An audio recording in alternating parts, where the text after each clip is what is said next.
So I'll call the meeting to order. And appreciate everybody being here today in person. Call for a motion and second for approval of the minutes of the regular commission meeting of December 14th, 2022. So moved. Second. Thank you. Any further discussion? All right. So I'll call for votes for and against the motion. All those in favor, please say aye. Aye. Any opposed? Thank you. The motion carries. We'll move on to the executive director's report. Curtis. Terrific. Good morning, commissioners. Good morning, guests and port employees. Nice to see everyone this morning. I would like to start with the safety message. And today I'm going to ask Jeff Owen, who's our Marine Director, to come up here. And as he comes up, I'd also like to switch to the next slide, if I could, to highlight our December safety champions, Mike and Race and Dustin and Abby. Just noteworthy, Race and Dustin, both on our airport operations squad that essentially in the snow and ice event brought everyone who hadn't been around big events like this up to speed in a really safe way. And, you know, strangely, my college roommate called yesterday to tease me about PDX being shut down. He lives in San Diego, where they never shut down the airport. And I said, you know, we didn't shut down, actually. We were open the whole time. Talk to your airline. But our team out there just does a really great job. And it was a bumpy holiday season with both ice and sort of the entire West being affected by weather events. So our team just did a really great and safe job. So thanks to all four of our port employees. Jeff, over to you for a safety moment.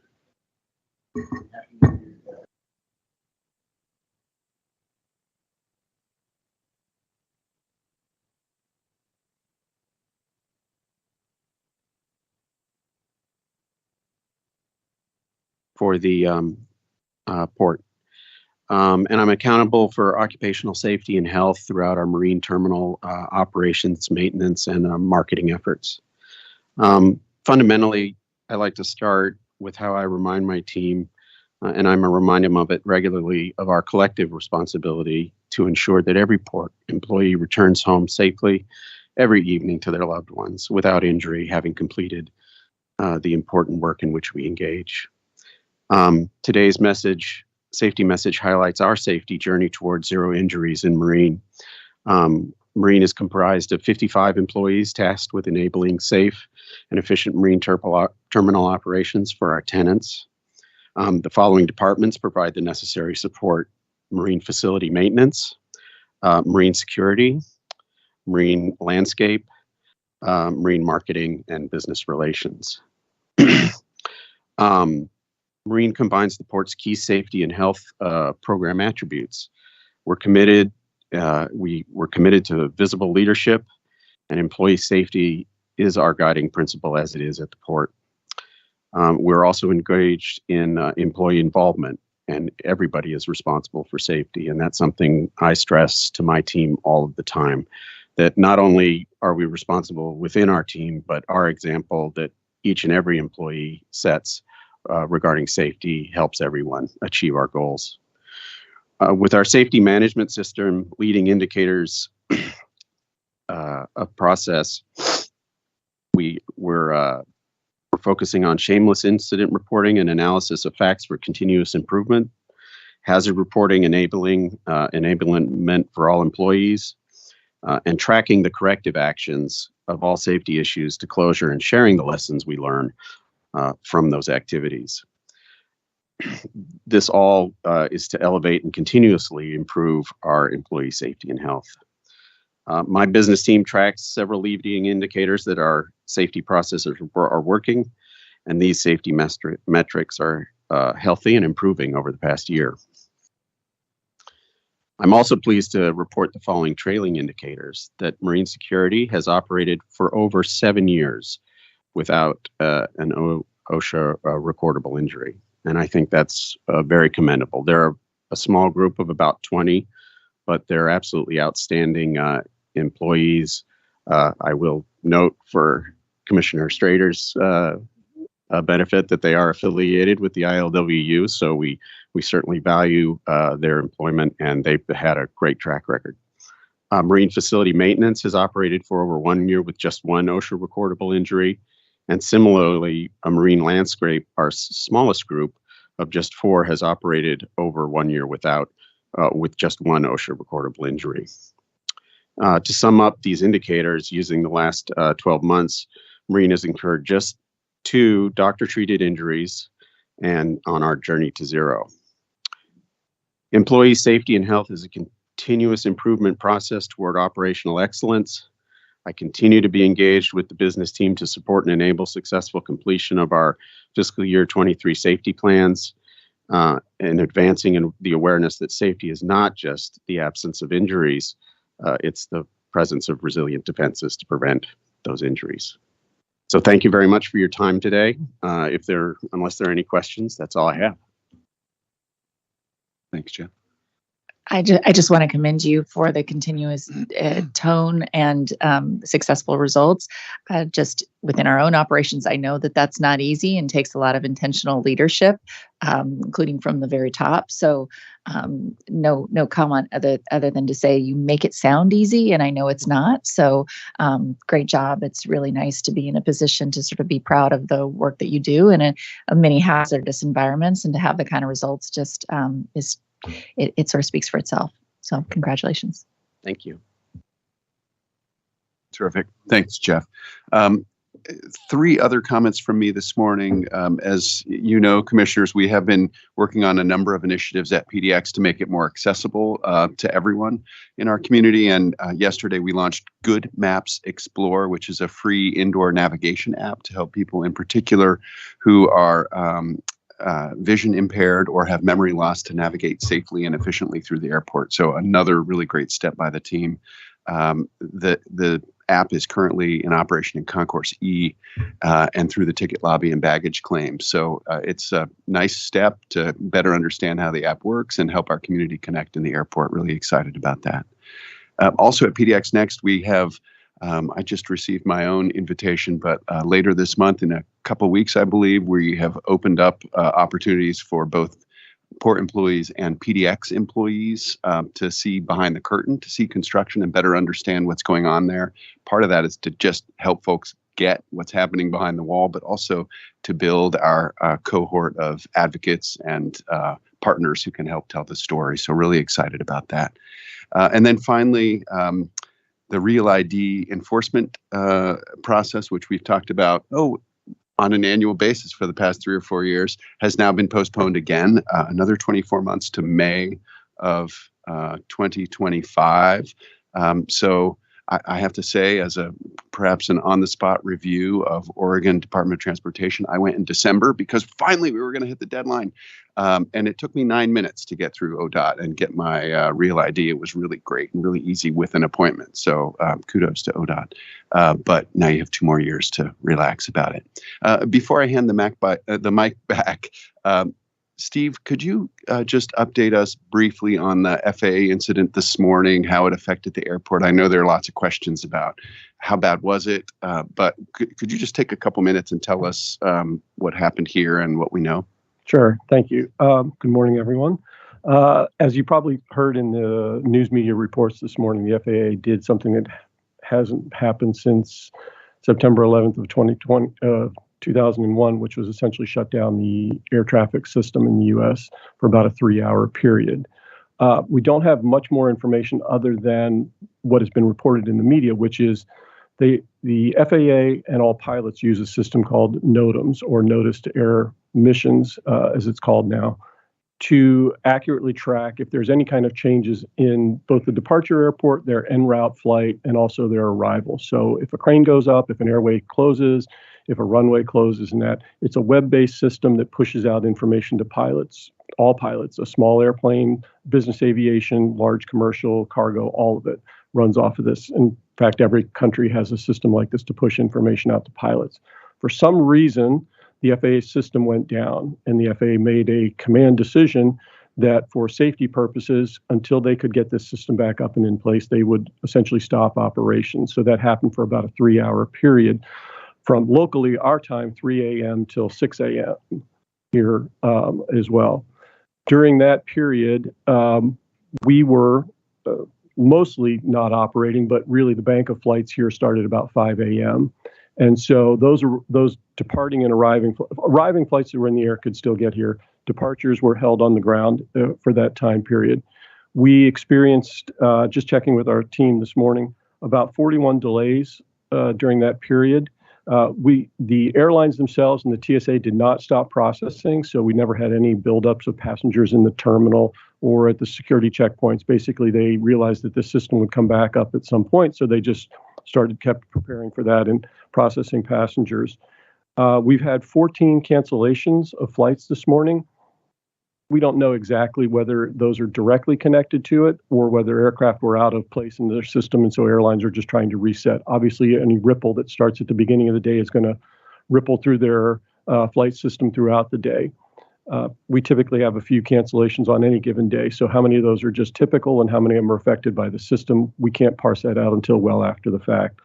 But we do know that because of the delays that occurred between the 5 and 6 a.m. hour, about 30% of our departures that would go out on any typical morning were delayed with those 41. That 41 was a combination of arrivals and departures that were delayed coming into us.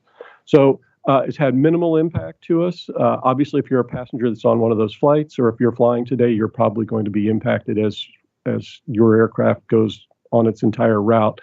But good news is it sounds like the FAA has solved their system problems, and we'll see if it happens again. But for right now, we're back to normal operations. Perfect. Thank you, Steve. And with that, Madam President, I'll conclude my remarks this morning. Thank you.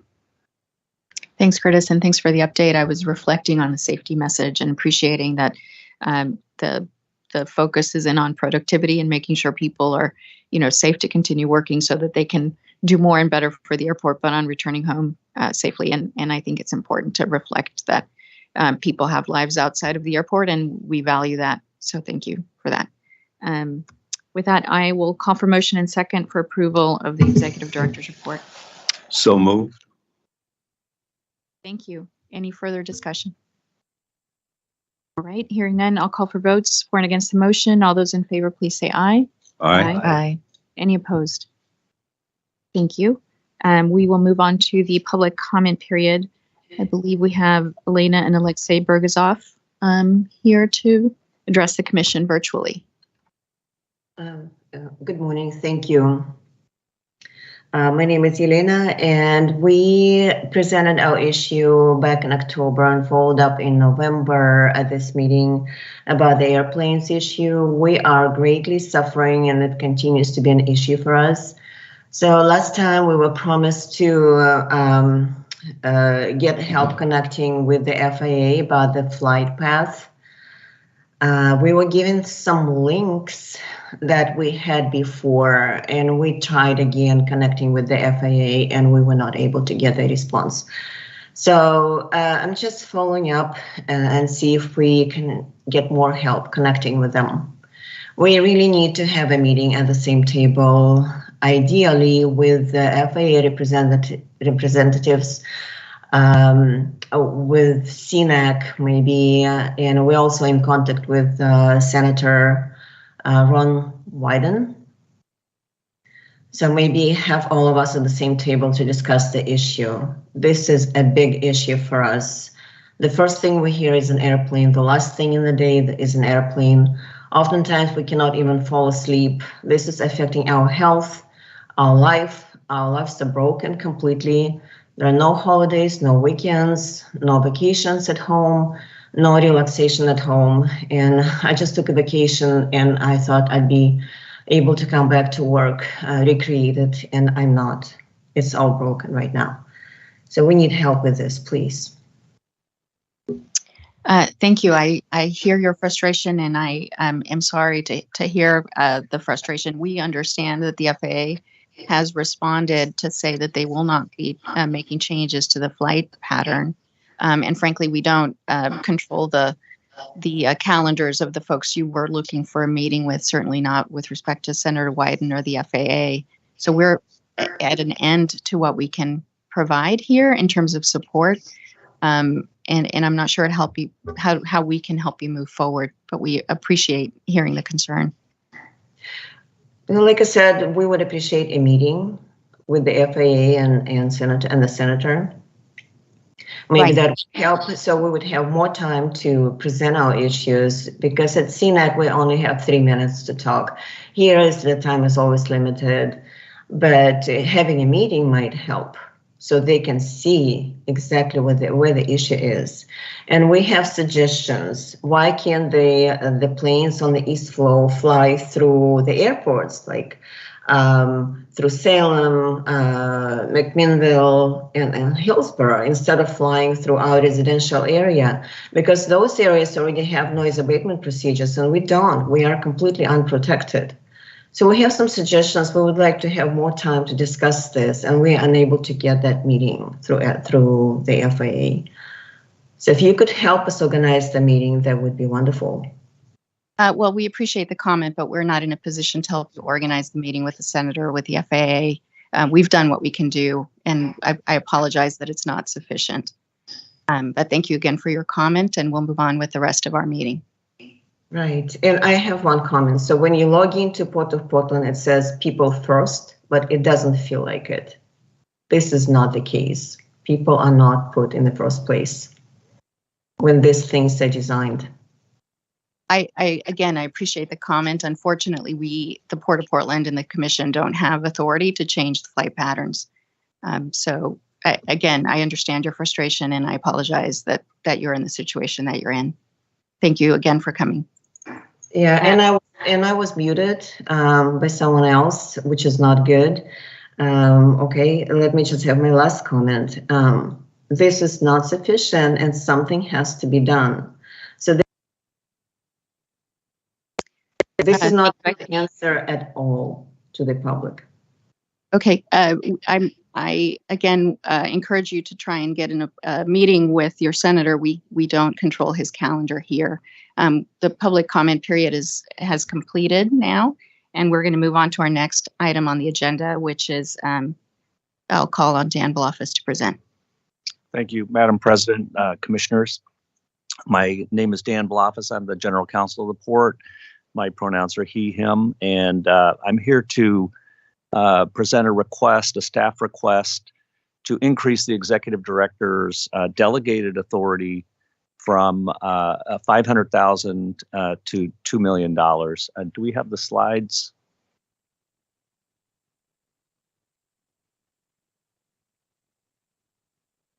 Next slide, please. Thank you. Under Port Ordinance 413, which the Commission adopted in 2008 and superseded earlier ordinances, the Commission sets the executive director's delegated authority that they have bestowed on the executive director to manage, I would say, the day-to-day, the routine, and the somewhat ministerial contracting of the port. In 1996, that level was set at $500,000, and it has remained so ever since. The Commission asked us to take a look at, individual commissioners asked us to take a look at this to make sure that it was at sort of an appropriate level to keep Commission focused on key strategic decisions, and again, letting the executive director manage the day-to-day ministerial and routine. In light of, certainly recent inflation, but over the last 25 years or so, inflation, we're recommending the $2 million figure. Another advantage is that it can expedite contracting with small businesses. If what we're finding in our procurement group is that sometimes small businesses can't wait to take other work while they're waiting to see if they get work that the port is issuing. And so, being quicker with small business, we can align their availability with the port's needs. Certainly, in light of the T-Core project, which is certainly a massive project, we all know the materiality number has sort of gone up for us. You'll see a couple of examples in contracting today that I think illustrate the point. There's you'll see about a $1.4 million upgrade to some cranes at T6 that the strategic decision is to be involved in T6. Unless we're going to revisit that, the maintenance of those cranes is necessary. That would be a good example of the sorts of things that would fall off of the commission agenda and be delegated to the executive director. In contrast, you'll see our CFO today will present a quite large request for financing the T-Core project, and it's sort of those are sort of the two ends of the spectrum that we're trying to coordinate here. Again, commissioners have asked to be sure that they are focused on key strategic decisions and not the routine ministerial.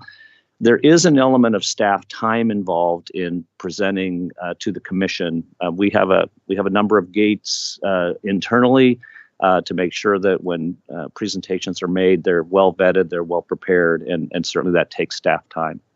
And just in this environment with all that's going on at the port right now, to be able to respond more quickly to the contracting needs of the port, we see as an advantage. Next slide.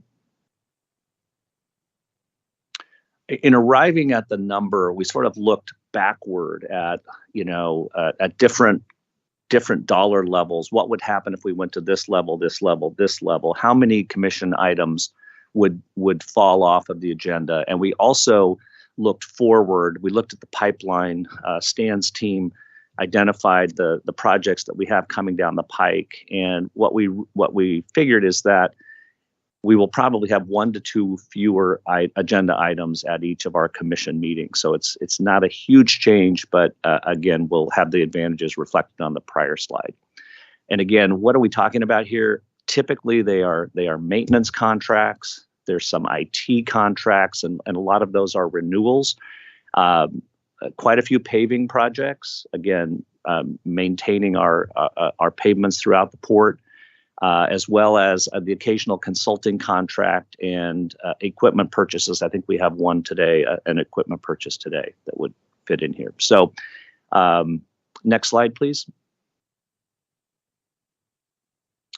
With that, I'm happy to take any questions, but staff is recommending the revisions to Commission Policy 6.1.1, reflecting the increase in delegated authority. It also reflects a slight increase in what contracts we report to the commission under delegated authority. That threshold currently is at 50,000. We're recommending moving that to 100,000. There are some thresholds around settlement authority and also engagement of outside lawyers that are sort of correspondingly increased. So with that, I'll take any questions. Thanks, Dan. I really appreciate this. I think, I personally like to think that 1996 was just a few years ago, but realize it was 30 years ago and set at $500,000. I also want to acknowledge that we receive on a monthly basis the delegated authority contracts that the executive director approved. So I think we do get an opportunity to have some insight and transparency there. I want to make sure that we don't take our eye off the small business participation goals, even if the contracts are smaller, and want to make sure that that's included in reporting to the commission. But other than that, I don't have any particular concerns, but want to open the floor to other commissioners. Commissioner Nimi? I love that joke about that. It's true.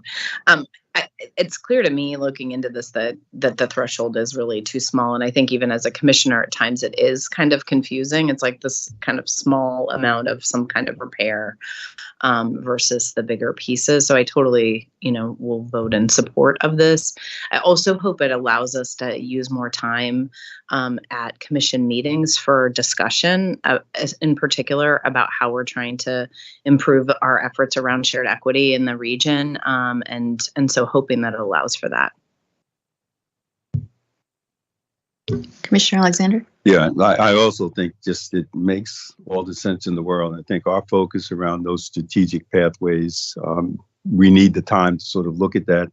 I don't think this weakens our fiduciary governance obligations at all.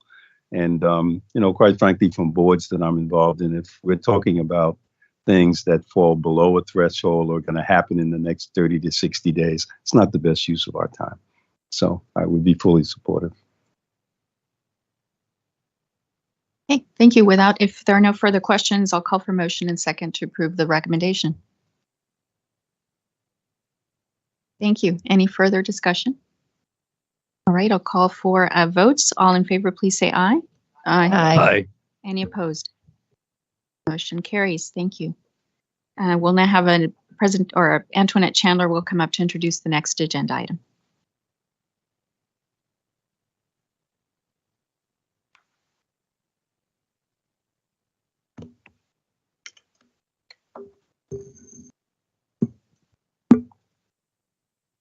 Good morning, commissioners. Happy New Year. I just wanted to say that. Good to see you all this morning. Our general counsel referenced why we're here today, a little bit of why we're here today.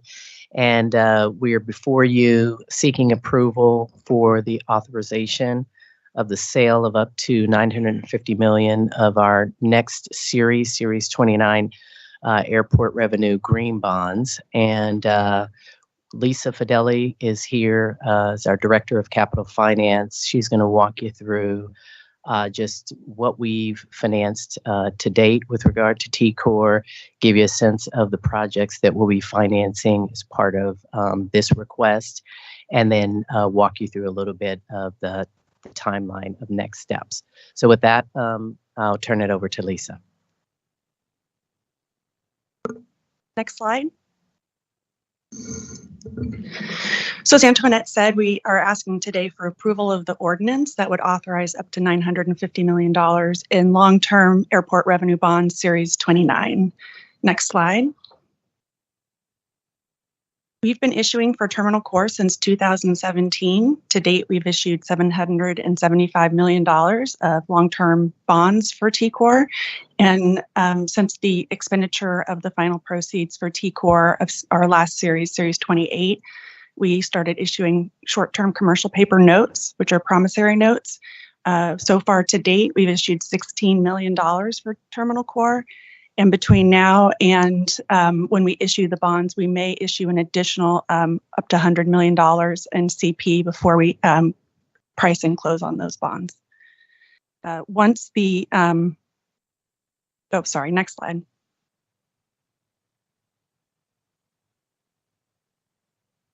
So these are the projects we'll be financing. We're going to pay for the airline cost center portion of the new Kennedy feeder.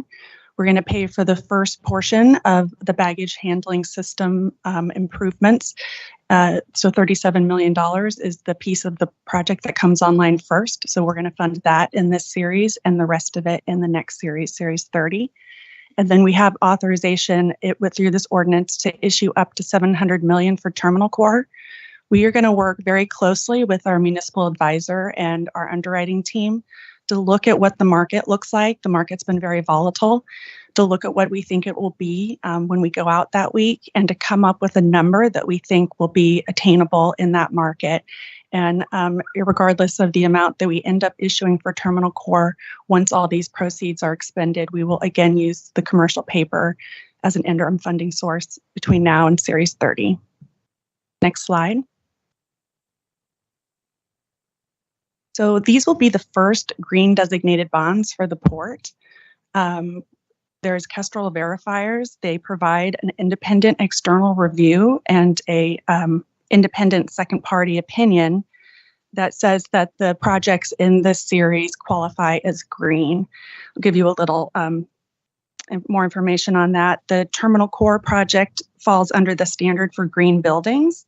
The baggage project falls under energy efficiency, and the Kennedy feeder falls under electrification. I'm sorry. Could you explain what the Kennedy feeder is? I'm sure I've heard it before, but just sure. What are we getting for $9 million? Okay, so my finance explanation of it, non-project manager, is that it is it provides electrification for the terminal, and it provides redundant electrification. So it feeds the terminal what it needs to keep the lights on and have everything operate. How is that? Close? She did pretty well. Okay. But what it is, it's a new line extension from Pacific Power and Light, because we need additional electricity to feed the terminal and the airport. And so we have multiple feeds. We make sure we have redundant feeds so that if one goes out, we don't have an outage here on the airport property. This is a new line that's coming in to serve additional load. No, there is no old Kennedy feeder. This is a new feeder. So we've never had a Kennedy feeder before. Okay, And just Pacific Power is also updating their whole Northeast electric system, and this is part of that as well. okay. Thank you. I think it's From a good. social worker's perspective, I just needed to understand. Yes, news in the name. So I was going to tell you that the green bond designation will be an acknowledgement of the port's overall commitment to sustainability. We did an interview with them on Monday, and they are really pleased with all the things that the port is doing around resiliency and the environment and social goals. And also the green bonds are expected to appeal to certain investors who look for that designation. So we're hoping to broaden our investor base with these bonds. Next slide. As previously mentioned, the par amount will not exceed $950 million. That will fund, as discussed, the repay short-term commercial paper notes. It'll pay for capitalized interest on the bonds and pay for issuance-related costs and requirements such as the debt service reserve. The bonds will be, again, 30-year fixed-rate general airport revenue bonds. We have structured the bonds to begin paying principal in 2029 with level debt service after that. And debt service is repaid by revenues from the airlines that serve PDX. They will be issued as subordinate lien bonds. That name is actually a little misleading. All our senior lien bonds have been retired, so these are the most senior lien that the port has. And just to give you some background, there's currently $1.5 billion in subordinate lien bonds outstanding right now. There's $72 million in passenger facility charge bonds outstanding, and then we have $154 million in customer facility charge bonds outstanding, all under PDX. Next slide. So today, of course, we're requesting approval of the ordinance and authorization to issue the bonds. We're going to meet with Standard & Poor's, who currently rates all of our subordinate lien bonds at the end of this month. They currently rate PDX AA-, which is an excellent rating for an airport our size. We have decided that we will also meet with Fitch Ratings and try to obtain a second rating from them. That'll be the first time that PDX would have a second rating in my known history. But we finally decided we're doing it. So, the plan is to issue and price the bonds in March. Next slide. So there are specific actions that need to take place. So I usually read the recommendation. So the executive director recommends the following resolutions be adopted. The Port of Portland Ordinance 479B in the form presented to Commission be read by title only, and that a public hearing be held in accordance with Section 147F of the IRS Code of 1986, and that proposed Port of Portland Ordinance 479B in the form presented to Commission be enacted by a roll call vote. Thank you, Lisa. Before we open the public hearing on this issue, I want to make sure commissioners have had an opportunity to ask questions and have them answered. Obviously, this is a big issue. Commissioner Sunput. So, Lisa, obviously this is a big sum of money. One, you said the green designation expands the pool of potential investors. Does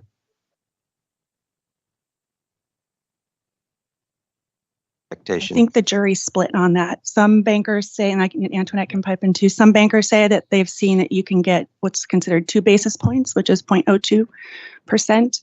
Others have said, no, there was other stuff going on in the market that day. So there's no empirical evidence, but it is still, a lot of airports are issuing green bonds. LAX and Boston just did. It's something that, as far as green goes, in an industry that's not always green, for airports to be able to make as green as possible the items that they have within their control is a really positive thing, and it's looked on very positively by the investors. And it's good that we can cross that bar. Second question is, it's 30-year bond. We're in about volatile, higher interest rate, does this mean that along the way, if there are more favorable terms 5 years out or further, do we get an opportunity to refinance this? Yes, there's a 10-year par call. And so it usually is just the way that it's kind of just the way the couponing goes, that you usually can achieve refunding savings at the 10-year.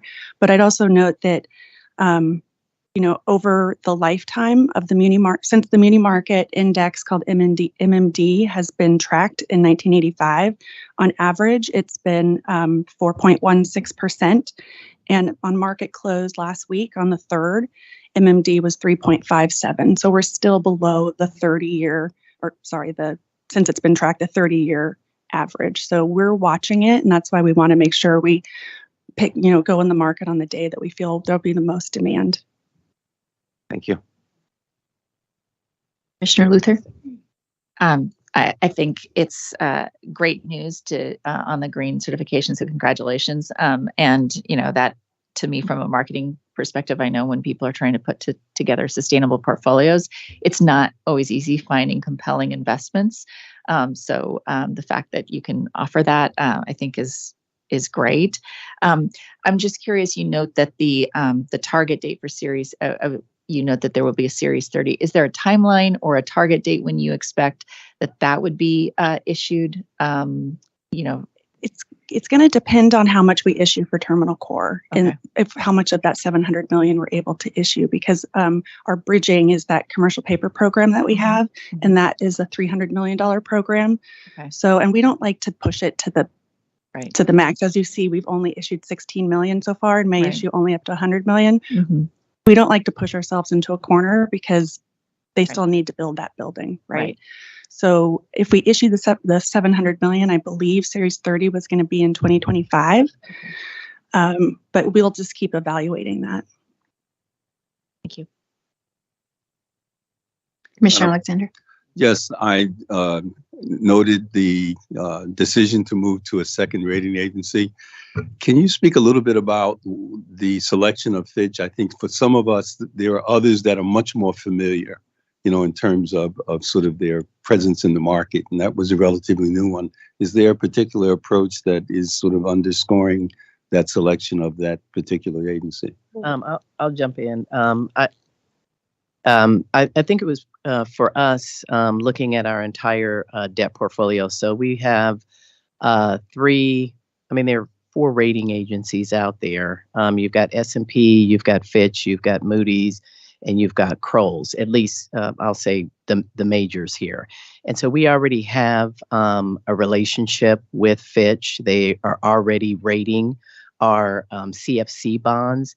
And so they're familiar with the port, they're familiar with our financial structure, our operations, and we just felt that would be a great opportunity to just leverage that relationship and bring them in to rate our general airport bonds, our GARBs.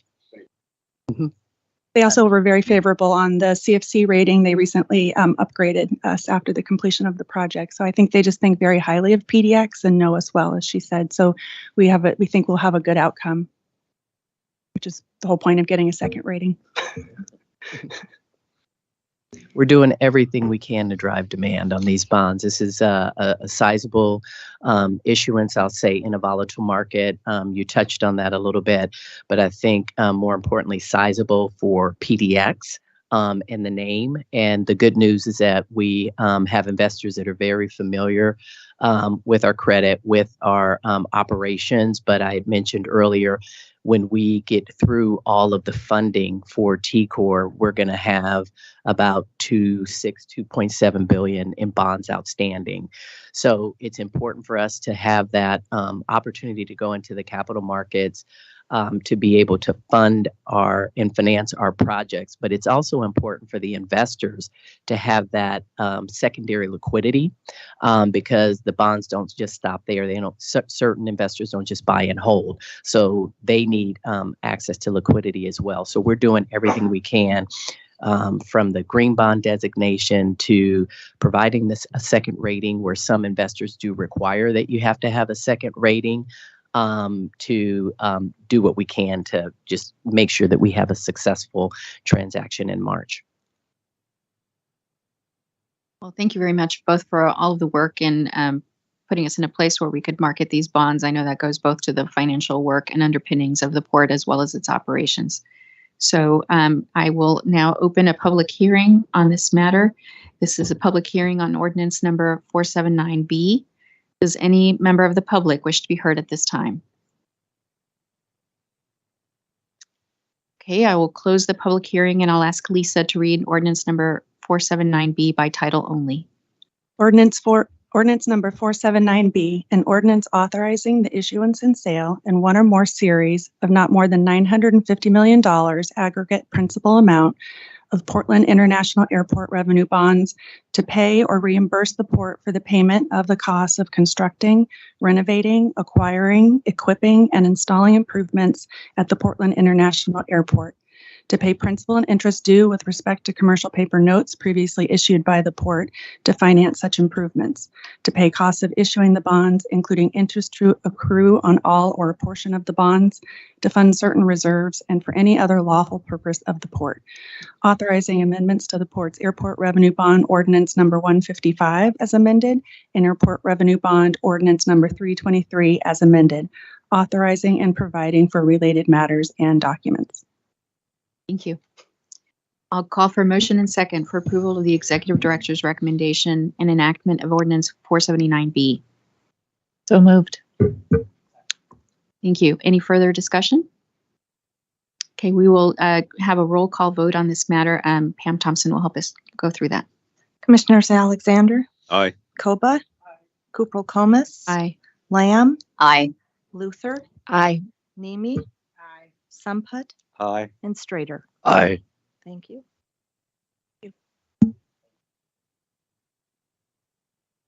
We'll have Antoinette introduce our next agenda item. I won't say Happy New Year again.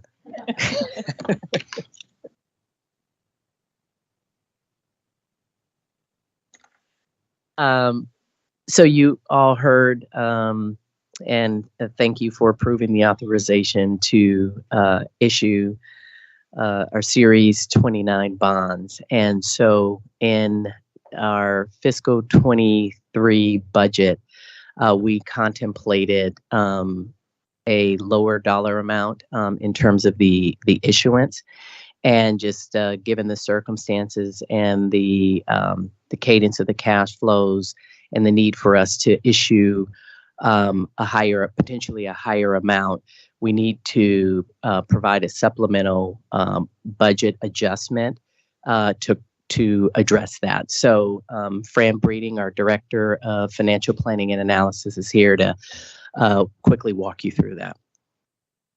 Good morning, Commissioners. So again, this agenda item is also related to Series 29, but a little more procedural in nature. So this is really just to ensure compliance with Oregon budget law and to avoid an over expenditure throughout the year due to the higher issue amount for Series 29. So like Antoinette said, based on the updated kind of TCOR capital project funding plans and anticipated market conditions, staff is requesting approval to increase appropriations to provide for the issuance of up to $950 million in bond proceeds, as well as additional capitalized interest expense, bond issue costs, and debt service reserves.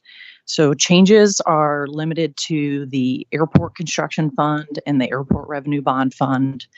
The total budget after these adjustments increases by $636 million for a total of approximately $3.5 billion, and total appropriations increased by $587 million to approximately $3.3 billion, and the difference between the two is $49 million, and that's just the debt service reserves, and those are reserved for future expenditures. They're not actually appropriations. So the detailed schedule of appropriations and explanation of changes to the fund appropriations, they're attached to this agenda item as exhibits A and B, respectively. And I'm happy to answer any questions that you may have at this time. Thank you for the presentation and the materials. I thought they were really well put together. Any questions? Okay, seeing none, I'll call for a motion and second to approve the executive director's recommendation. So moved. Second. Thank you. Any further discussion? All right, all in favor, please say aye. Aye. Aye. Any opposed? Thank you. Motion carries. Thank you. Thanks. Next, we'll call on Vince Granado to introduce the next agenda item.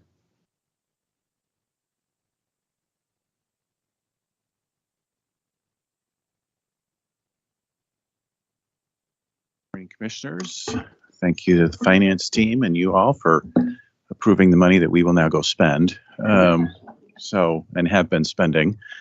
Here we are in 23, and we can say we will open TCOR next year, first phase of it. So it's actually coming, and so we're excited about that. 2022 was a big year, hard year, but there were a lot of successes. And I think having the roof in place now, it's done for that first phase. Thank you for the commissioners that were able to get a tour last month. We can also set some of those up again out in the future. But I appreciate you all being able to get out there and see it. It's pretty cool. So there'll be more of those to come in as we look forward here in 23, and George has some additional detail. We're now getting into the smaller pieces of it. It's procurements. So today we're asking for TSA equipment approvals. We'll have some IT equipment approvals later. It's those kinds of things now as we're past a lot of the big stuff. It's now going to be 1,000 little things that we're going to be dealing with here over the next 15, 16 months as we get closer to the opening. So I'll let George go from there. On the item today. Thanks. Slide, please.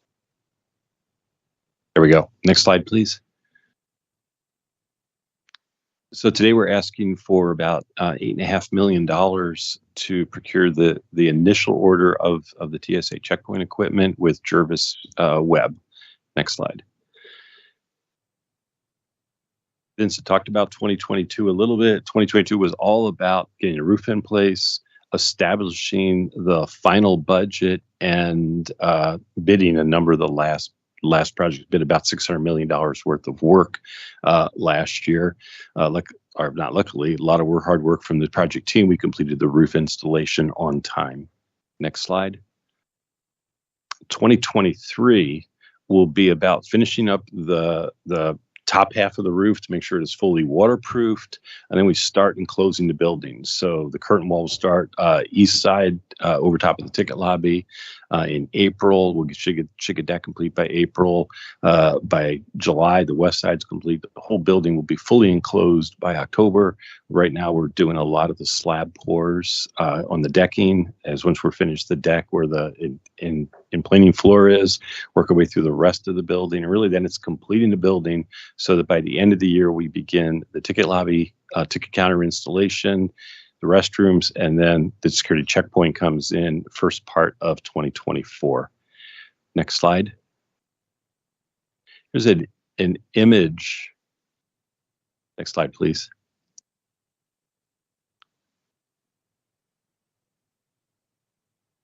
When we see the next one back.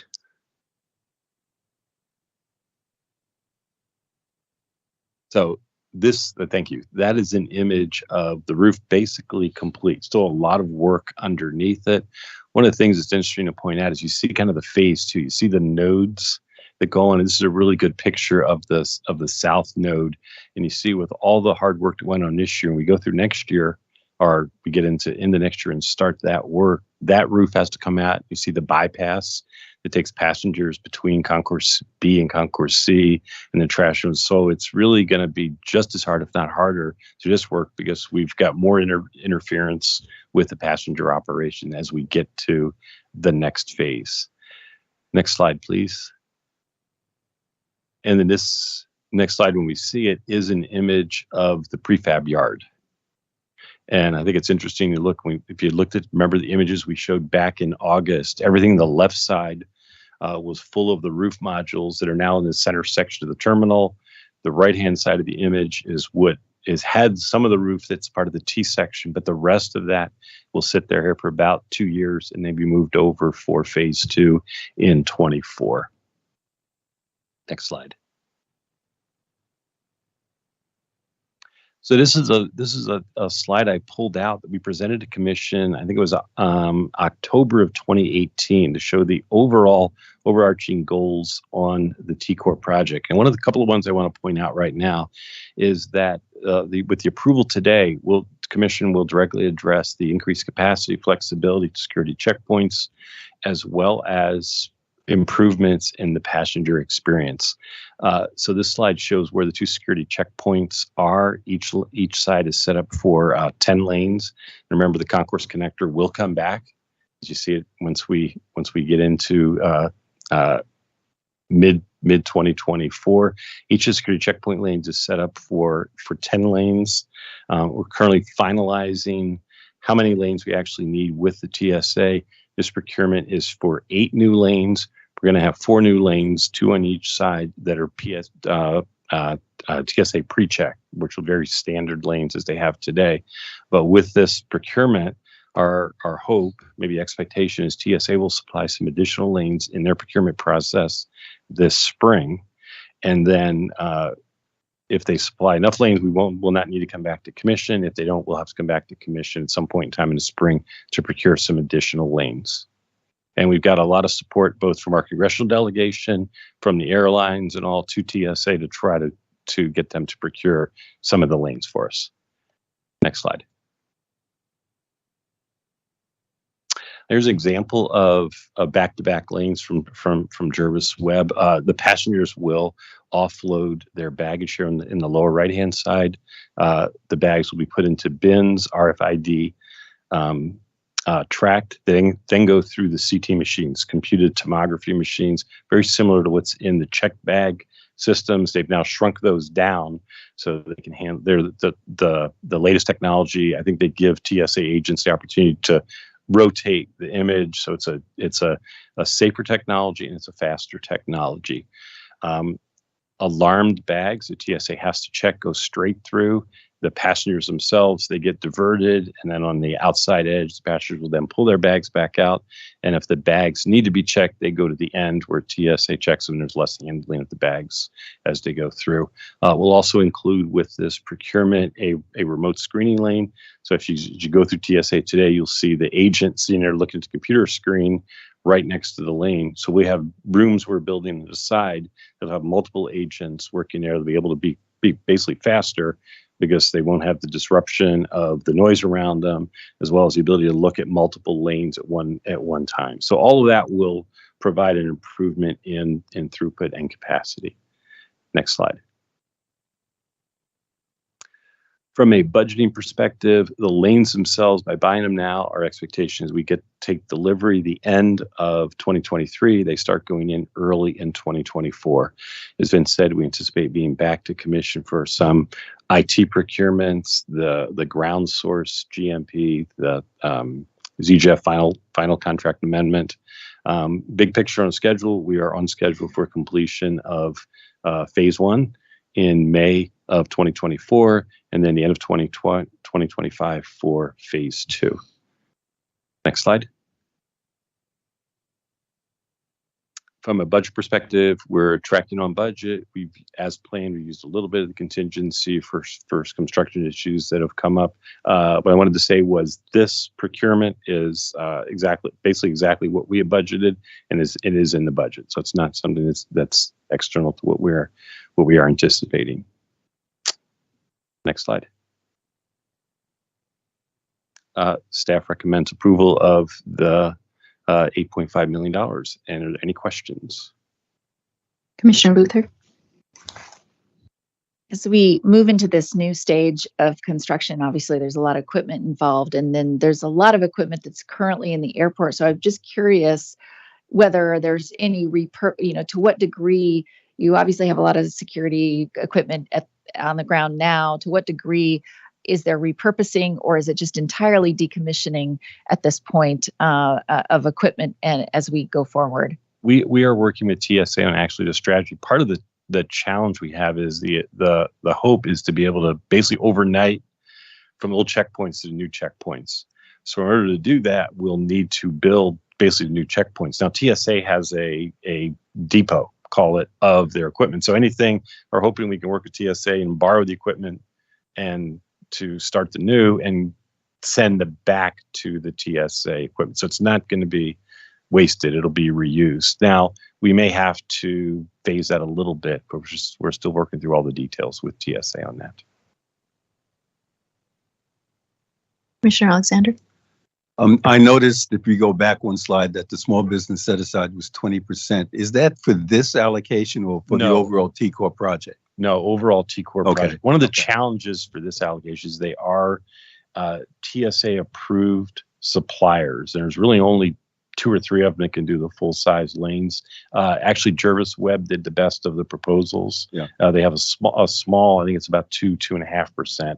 But as large international firms, it's really, they can do what it's they're supplying equipment, but they are using the local for some rigging and I think some shipping and doing what they could. All right, so this won't divert that 20% target. That will be consistent. Great, thank you. Any further questions? Okay, I'll call for a motion and second to approve the executive director's recommendation. Second. Thank you. Any further discussion? All right, all those in favor, please say aye. Aye. Any opposed? Thank you. The motion carries. Thank you. And I'll call on Steve Nagy to introduce the final agenda item.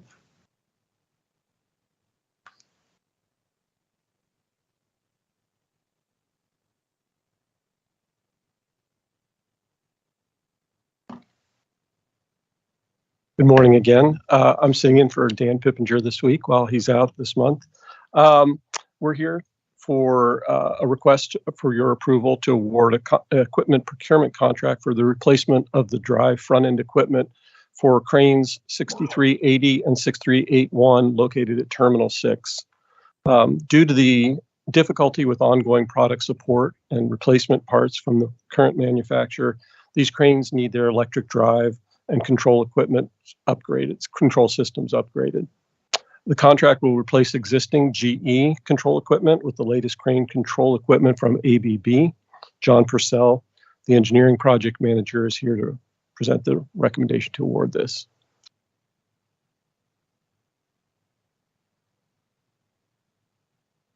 Oh, it was on. Okay. Morning. What we're asking for is approval to award the equipment procurement contract to the ABB Crane System Limited Company for the Terminal 6 cranes, crane 6380 and 6381 for drive front end replacement. The project is in the amount of about $1.5 million. Next slide, please.